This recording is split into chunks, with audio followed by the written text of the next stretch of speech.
Welcome student. तर आज आपण आपल्या BS मेडिकल एज्युकेशन या चॅनलमध्ये फिटल सर्क्युलेशन याबद्दल पूर्ण माहिती घेणार आहोत, ते पण मराठीमध्ये. तर फिटल सर्क्युलेशन म्हणजे नेमकं काय?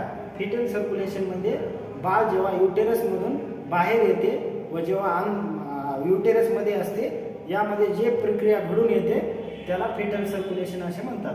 तर नेमकं फिटल सर्क्युलेशन म्हणजे काय? तर आता बाळ म्हणजे ह्युमन बॉडी जी असते आपली नॉर्मल, ह्युमन बॉडीचं रक्त फिल्टरेट करण्याचं काम हे लंग्स करतं. तर बाळ जेव्हा आईच्या पोटामध्ये असतं तेव्हा ब्लड फिल्टरेट करण्याचे काम हे प्लासेंटाचे असते.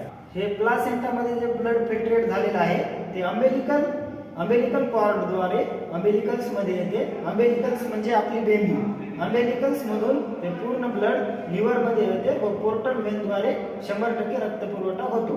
तसेच हेपॅटिक व्हेनद्वारे हे ब्लड हेपॅटिक व्हेन हे लिव्हरला ब्लड सप्लाय करते व राहिलेले ब्लड हे इंफेरियर व्हेना कवा मार्फत हार्टच्या राईट ॲट्रियम मध्ये जाते. इंफेरियर व्हेना कवा मार्फत राईट ॲट्रियम मध्ये जेव्हा ब्लड येते तेव्हा 70% ब्लड हे राईट ॲट्रियम मधून लेफ्ट ॲट्रियम मध्ये जाते व 10% ब्लड हे राईट व्हेंट्रिकल मध्ये येते. जेव्हा राईट ॲट्रियम मधून 70% ब्लड हे फोरामिन व्हॅल्यूद्वारे लेफ्ट ॲट्रियम मध्ये जाते.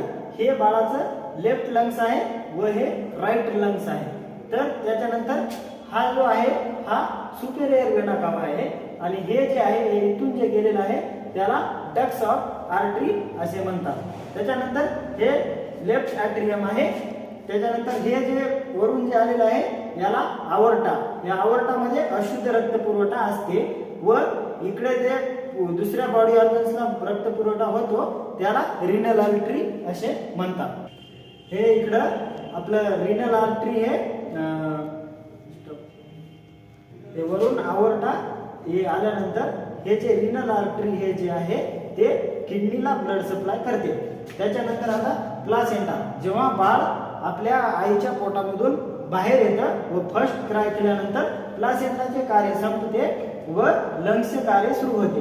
जेव्हा बाळ आईच्या पोटातून बाहेर आल्या जेव्हा बाळ रडल्यानंतर ब्लड फिल्ट्रेशन हे लंग्स मध्ये होते.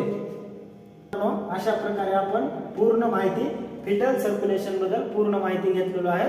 डायग्रामच्या स्वरूपामध्ये माहिती घेतल्याबद्दल तेवढं आपण शॉर्ट मध्येच घेतलेलो आहे.